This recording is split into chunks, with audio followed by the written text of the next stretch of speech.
Ladies and gentlemen, you are tuned into another episode of the Paul Leslie Hour. And now your host, Paul Leslie. Hey, it's me. Ladies and gentlemen, I'm very honored that you're listening to the Paul Leslie Hour, episode number 400. Joe Ely is one of those artists that has written and sung about all of the topics that make up what we call life. A singer, songwriter, as a performer, he's done thousands of shows, and as a recording artist, he's released many critically acclaimed albums. This new one is called Love in the Midst of Mayhem. He's been called one of the best singers-songwriters of our time. So, for all of you who are listening, I'm glad that you're here, and Joe Ely, it's an honor. Well, thank you for inviting me. I'm glad to be here. Thank you very much. So, what's been on your mind? You have this new album, Love in the Midst of Mayhem. What are your thoughts? Well, the times that we're living in are like none that I've ever seen before in my life. And the first couple of weeks, I was kind of, we didn't go anywhere and everything. Pretty soon it started, the whole weight of the whole situation started becoming apparent. And I started digging through old files and new things, notebooks and everything, and looking at all the things that I had worked on that I'd kind of dropped along the way, everything from, years ago to just days ago. And I started seeing a pattern, and I kind of combined it with what the times we were and how much, what people needed. And it seemed to come down to people needed a lot of love to get them through. And so I compiled kind of a list of love songs and released them just recently. It's a great collection of songs, and I have to say, it's such a great title for an album, Love in the Midst of Mayhem. It's great.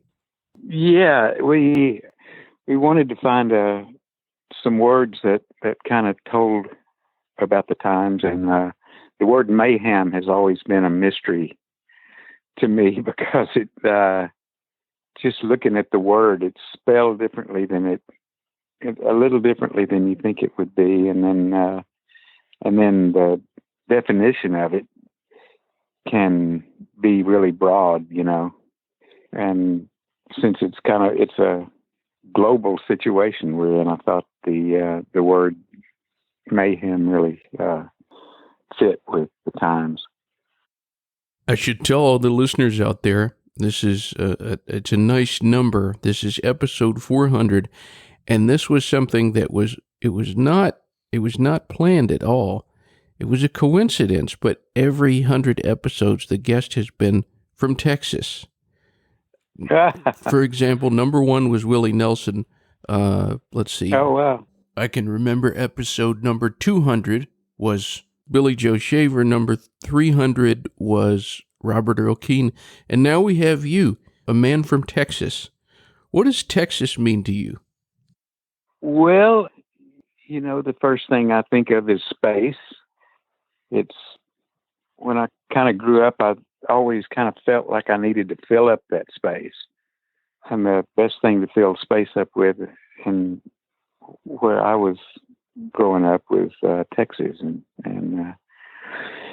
it was, because music can fill up space. I as a kid, I used to listen to, the car radio. That was kind of our source of music. And when I was old enough to get a driver's license, we'd pack a bunch of kids into my friends into a car and go out in the middle of a cotton field and turn the radio on and pick up Mexico, Via Cuna, Mexico. That was 347 miles from Lubbock, Texas. And that was our source of music. We'd hear the Wolfman Jack from down in Del Rio doing his show, and then the Louisiana Hayride over in Louisiana, and all of these things were our sources of music, and it's actually where I learned songs from and everything, because I couldn't afford to buy anything, so I listened to them on the radio and brought a pad and a pencil and wrote down titles and words and everything. That was my main source. Who do you think the best songwriters of our time are? The best? Yeah. Oh boy, that's a big question. That's I'd put right at the top. I'd put my friend Butch Hancock, because of his just unique way of blending words and situations and the stories that he tells. And oh boy, of course, Bob Dylan would be right up there. A lot of course, Woody Guthrie would be in that list, and that just is too big of a subject. I'd have to come back to it later. There's so many that some songwriters are the best in their genre, and that's a whole different world there. Well, working our way back to the album, I wanted to talk about one song in particular, Soon All Your Sorrows Be Gone. What a song. I mean, to me, it almost has a religious feel to it. Tell us about that one. That song has followed me around. I'm surprised that I really don't know when I wrote it or anything, or I think I wrote it in pieces. I first remember it from New York City in about 1972, I guess. And I think that's when I started it.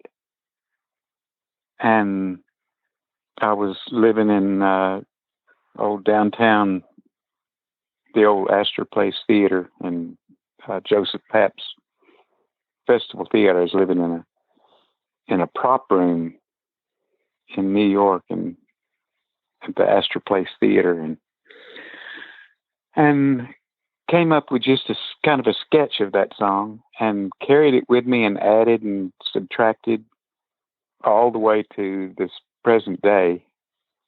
And I guess it's the most reworked and re-edited song that I have in my repertoire. And it was almost like I was afraid to record it because I didn't want to take away from it, and I hadn't completely come to grips with the melody yet. And it was during that time, right after that, I flew back to Texas and joined Ringling Brothers Circus. And it was about that time that I brought it out again, and then I brought it back and out again in the 90s. And so it's got a long story, and I think because when I recorded it, I tried to put too much on it, and I had to re-record it again and take away because the lyrics had to be in the forefront. It's a great song. Your heart and soul overflow, and soon all your sorrows be gone. Heart and soul, and your sorrows be gone, overflow, and you're never alone. Heart and soul, and your sorrows be gone, overflow, and you're never alone.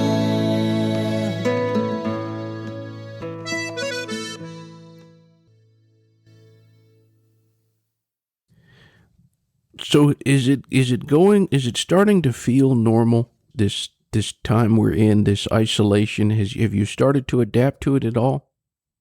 No, I can't really adapt to it. It's whenever I adapt to it, I kind of open my eyes and look around and say, well, let's I've just never seen such a time. It's a global time. You usually think of, like storms or something as,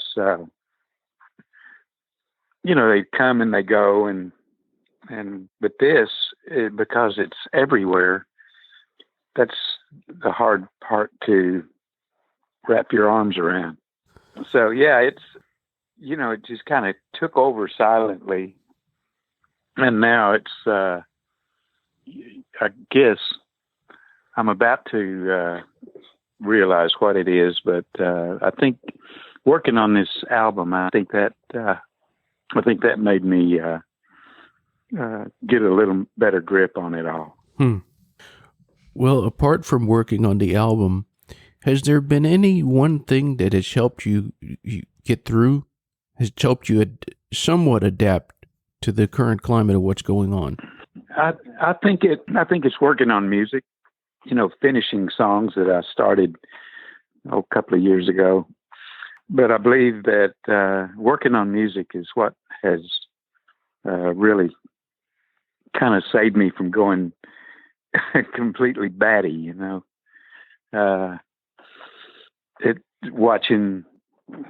because anytime a song becomes closer to being finished, I get closer to it, and it gives me kind of an insight on where I'm at in my life, and also pulling in all the inspirations from different periods of my life through song and through writing, and always kind of kept I guess you'd call it a kind of a diary that I started back in the 60s when I was first became interested in writing songs. I played music before that, but it was really when I started writing songs that gave me the insight to be able to go backwards in time and see exactly where I was during a certain period of my life. So you would say writing is almost a therapeutic thing for you? Oh, very much so. It's total therapy. I don't know where I'd be without that outlet, because especially when, combining lyrics and melody, that's a tricky part. And this new record, I used a whole different set of chords than I usually do on putting a record together. And I kind of freed myself up, and instead of doing kind of my basic 3-chord song that I kind of started out doing, I'm able to expand it out and kind of orchestrate it more, and it gave me more tools to work with. And it was also just fun to start using different chords for melodies and see how they related to this certain batch of songs that I found. It might be difficult, but when you think of all the songs on this album, not necessarily your favorite, but if you could have one song to kind of present the album, what song would that be? I think it might be a real simple little 2-minute song called All You Are Love, a song that I wrote together with my Flatlander friends, Butch Hancock and Jimmy Dale Gilmore. And it has a simple story, simple telling of a love song, and it's very short and precise, and it has everything just kind of came together on that song. And that was one of the first ones when I was putting songs together. That was one of the first ones that just made me stop and rethink it all, and then kind of rewrote the middle verse and found a direction for the melody, and that I believe was that one and Soon All Your Sorrows Be Gone. Those two were kind of the cornerstones of this record.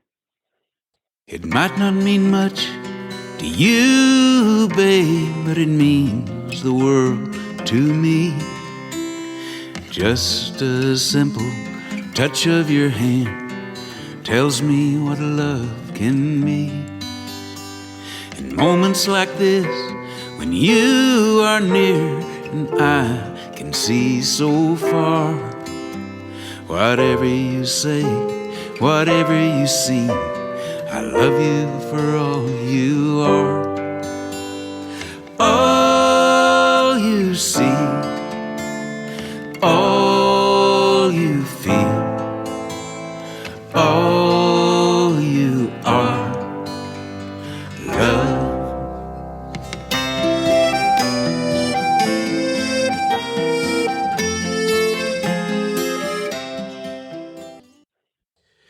Did you have any realizations or any, I guess you could say, was there anything that you found you learned about yourself or you learned about the world from finishing this album?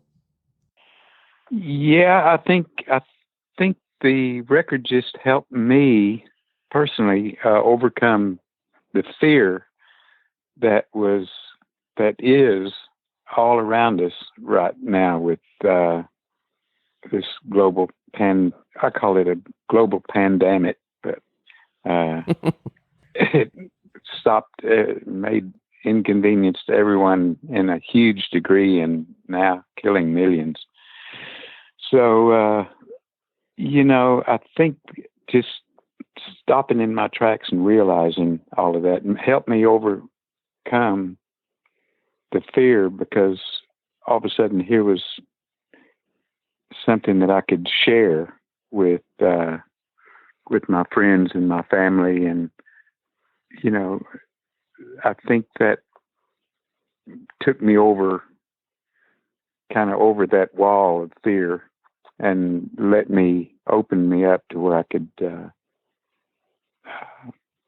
say or do anything. That was a milestone. Well, I'm glad you brought up fear. On your website, which all the listeners can go to ely.com, ELY.com, there was something on there that it really grabbed me. And it was a quote from you. You said, "We need to turn fear into a positive thing to put the world back together." Did I say that? I agree with it, so I guess I said it. Or at least said it inside. Well, yeah, overcoming fear is a difficult task, but it's the first step in kind of starting up things that you might have left behind because of fear. And once you open up the door, it lets the light come back in to the room. And that was a big step in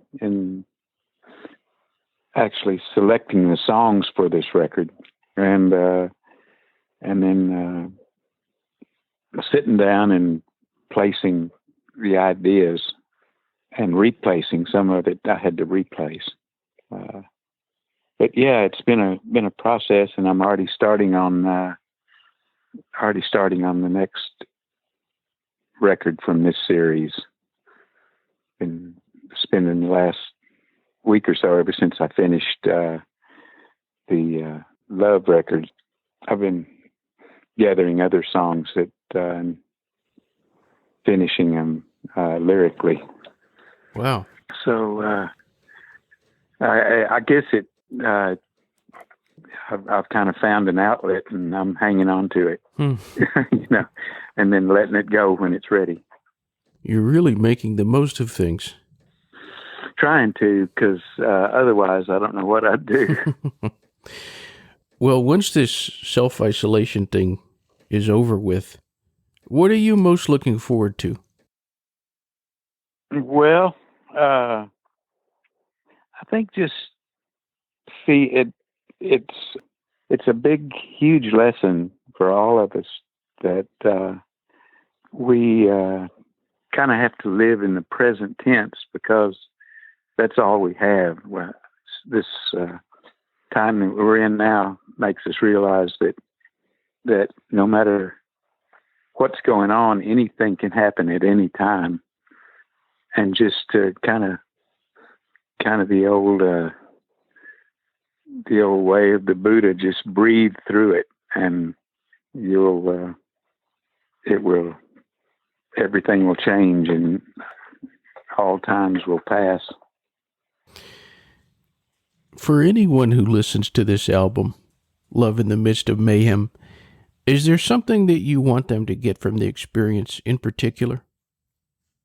Well, kind of, there's nothing like just in particular, but there's a whole bunch of things that add up to the whole, and I think that's the lesson that I learned, and also just keeping that in the forefront of our minds as to how we have to take it all in and then let it all go. It's kind of abstract, but I don't know any other way that I can say that without coming to that realization. I always like to give the guest the stage at the end. We'll have people listening from all over. So what would you, Joe Ely, like to say to anyone who's tuned in? Well, just stay strong and use this time to reflect the things that are important in your life, and to drop the things that have no meaning, and that by doing that, windows will open and doors will open, and we'll pull through this crazy time and go on with our lives. Well, Joe Ely, thank you very much for making time. Thanks for talking to us. Well, I certainly appreciate you calling, and I had a wonderful time. Thank you so much, sir. All right. All right. We'll see you. Hang in there. Have a great one. All right, you too. All right. Thank you for listening to the Paul Leslie Hour. Hosted, written, and produced by Paul Leslie. Intro theme song, Alexander's Ragtime Band, written by Irving Berlin, performed by Dan Barrett. Outro scatting G Things, improvised, performed, and produced by John Goodwin. Until next time. Goodbye.